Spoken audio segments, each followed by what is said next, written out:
Kemerdekaan yang begitu mendadak itu membuat Lee frustrasi.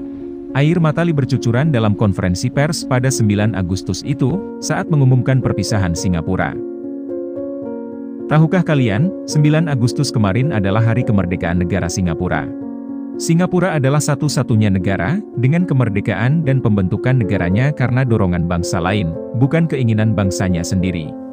Nah, dalam video kali ini kita akan sedikit mengupas sejarah tersebut, kenapa negara Singapura bisa terbentuk. Siapkan kopinya, dengerin kami bercerita tentang sejarah Singapura ini. Maaf bagi yang salah kamar, tak lupa teruslah dukung channel kami. Sejak 31 Agustus 1963, Singapura memutuskan lepas dari Inggris dan bergabung dengan Federasi Malaya. Namun belum genap setahun saja bergabung dengan Malaysia, kerusuhan antar etnis banter melanda Singapura. Sepanjang awal 60-an, etnis Melayu banyak menyerang penduduk keturunan Cina. Hal ini dipicu karena isu ekonomi, perebutan pekerjaan atau kecemburuan ekonomi dari orang-orang Melayu terhadap orang-orang keturunan Cina.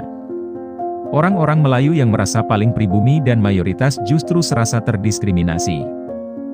Masalah kecemburuan ekonomi inilah awal dari kegaduhan di Singapura, dan kerusuhan antar etnis tak terhindarkan. Selain itu, di saat Singapura gabung dengan federasi, pemerintahan Malaysia justru menerapkan kebijakan hak khusus buat orang-orang asli Melayu atau Bumiputera. Padahal gesekan antar etnis di Singapura yang tinggi, sudah lama terjadi. Sejak dari pendudukan Jepang di Singapura yang menyusul banyaknya ekspatriat dari Cina yang memicu perebutan pekerjaan di sana, berkembang jadi konflik etnis. Ditambah lagi, Lee Kuan Yew memasukkan partainya, Partai Aksi Rakyat, yang hampir 70% anggotanya keturunan Cina ke dalam pemilihan di Malaysia. Berbagai persoalan inilah, yang membuat perseteruan dua etnis tersebut makin memuncak. Dari pihak Malaysia sendiri menganggap Singapura lah sebagai biang konflik etnis Cina dengan Melayu, lalu kala itu, Parlemen Malaysia bersidang untuk memutuskan masa depan daerah satu ini, yaitu dipertahankan ataukah disingkirkan keluar federasi. Hasil sidang tersebut begitu mengejutkan. Sidang menetapkan seluruh anggota dewan sepakat untuk menendang Singapura, dengan hasil voting 126 banding 0.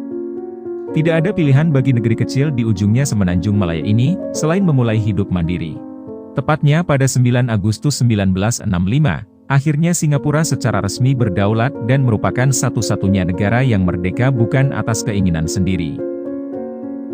Kita mundur lagi, pada pemilihan umum 1959, Lee Kuan Yew dari Partai Aksi Rakyat terpilih menjadi Perdana Menteri. Sejak menguasai pemerintahan, Lee mengharapkan kawasan mungil itu harus bergabung dengan Federasi Malaya. Lee khawatir Singapura akan kehabisan sumber daya alamnya, khususnya bahan bakar dan air bersih, dan Malaysia lah yang mampu menolongnya. Itu belum lagi kehancuran infrastruktur di Singapura karena ulah Jepang pada Perang Dunia Kedua. Hingga negara kota singa ini terkenal dengan sebutan, limbah kemelaratan. Tapi sayang, setelah bergabung dengan Tanah Melayu, tak bertahan lama harus terdepak dari federasi. Tak ada pilihan, pemerintahan Lee harus memberanikan diri berpisah dari Malay. Kemerdekaan yang begitu mendadak itu membuat Lee frustrasi.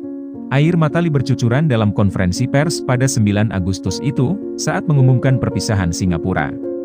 Hampir selama 4 hari, Lee tidak keluar kamar karena memikirkan nasib warganya. Kota kecil yang begitu miskin tanpa sumber daya alam yang cukup, harus hidup berjuang sendiri. Kini, si anak yang terbuang bernama Singapura ini, yang miskin tanpa sumber daya, justru berubah sebagai salah satu negara paling makmur di dunia.